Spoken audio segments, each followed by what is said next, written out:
I thank my colleague. Thank you, Mr. Chairman. I rise today in support of H.R. 4012, and I thank the gentleman from Arizona and the chairman of the Science Committee for bringing this important legislation to the floor. H.R. 4012 is a critical step in restoring the public trust necessary for EPA to accomplish its core mission. Transparency was a major campaign promise that the current president made to the American people, and here is a way we can help the president finally follow through on one of his goals. This should be a strong bipartisan effort for anyone that believes their government has a duty to be accountable to the American public we serve. H.R. 4012 follows a basic tenet where nearly all Americans agree public policy should be dictated by public science.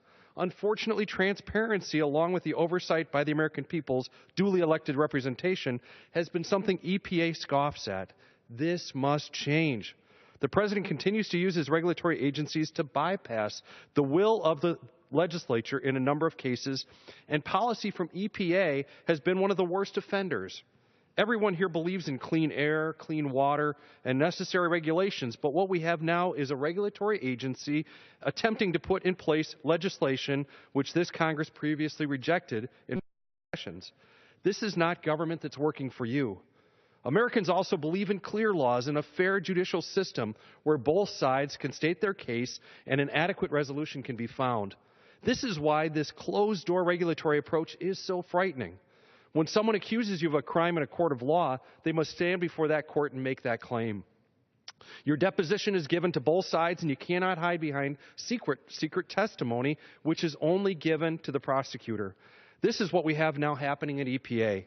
EPA legislates through regulations, and the defendant has no chance to see where EPA's claims are coming from. It is time for the American people to see behind the curtain, and it is unjust to continue using claims from the agency that cannot be contested only because they cannot be seen. I would also like to correct unfounded claims made by opponents of this legislation. Nothing disallows EPA from using the most up-to-date scientific information to make public health decisions. It would certainly be my hope that the research institutions would make this available, but it would ultimately be their decision whether or not EPA could use their data.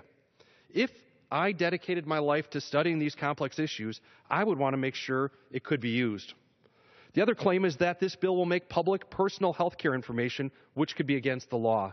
This legislation makes clear that nothing in this bill will require the public dissemination of information, the disclosure of which is prohibited by law.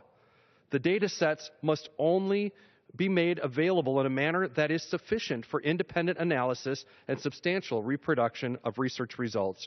Numerous congressional hearings and testimony from experts have made it clear that this information can easily be made anonymous. This is how data sets are presented to the peer review community and published for journals already. This is the transparency the American people deserve. They should no longer be held guilty from data they can't see or black box analysis deemed proprietary. That is why I urge my colleagues to support this bill, and I yield back the balance of my time.